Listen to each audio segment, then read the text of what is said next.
Parents. I pull away from him and fix my hazel eyes to his once more. I don't need to speak or fill the room with the questions that bound around behind my eyes. Xander knows. He offers a faint smile and begins to speak himself. We were separated, he begins, turning his eyes back to the shimmering lights of the high tower, so far away in the distance and fading into the green mist. Our parents split us up to protect us. You were passed on to Mrs. Carmichael. I was given to another guardian. He winces, his shoulders dropping, and a shallow sigh falls from his lips. She was the only mother I ever knew. She was killed. I reach out and take his hand for comfort. Was she like Mrs. Carmichael? I ask softly. I mean, was it an orphanage? He shakes his head and firms up his gaze. No, it was just the two of us, Linda and me. That was her name. She knew our father, and he trusted her to take me in. What happened? You say she died?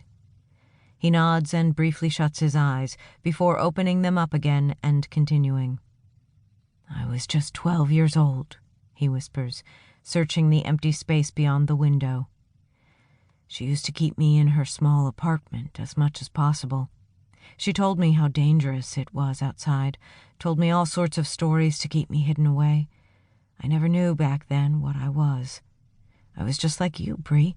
My powers suppressed by the drugs she gave me, my life so simple. But I was just a boy, curious of the world. The stories she told me only made me more inquisitive. He swings his eyes from the window and drifts back towards the fire. Scooping up a glass of whiskey, he sucks down a long gulp, settling his voice. I watched him from the side of the room, allowing him the space to reflect, to draw up the painful memories of his past. One day, he continues eventually, I escaped and went out into the streets. I'd barely ever been outside. It was all new, all exciting.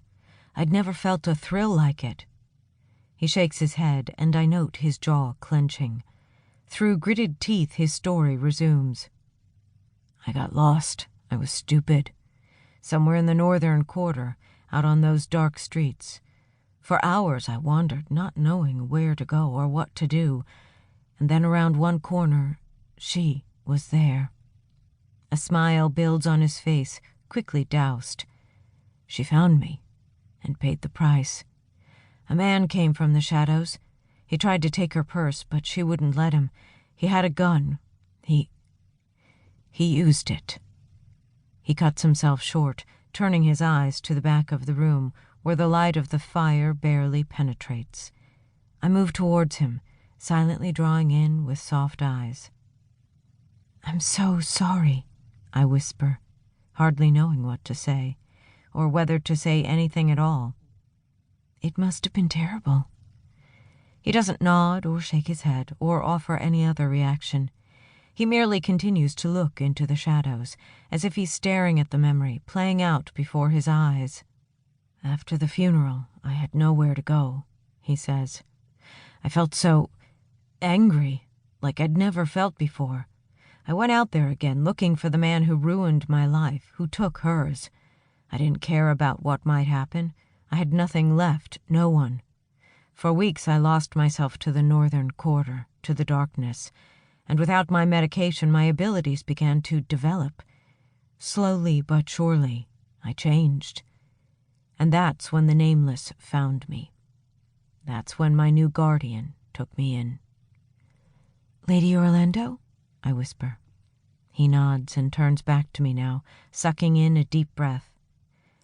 I've been part of this cause ever since. I was nowhere, just an angry, lost boy drifting through a sea of shadows. She gave me purpose, gave me a new path to tread, a path that eventually led me back to my old home, lying empty after Linda's death. I needed information, Brie, just like you did. I needed to know what she knew, who my parents were. And that's when I found the picture of us both. That's when I knew I had a twin. He draws his eyes to mine now and doesn't turn away, setting his mind back to the future, turning away.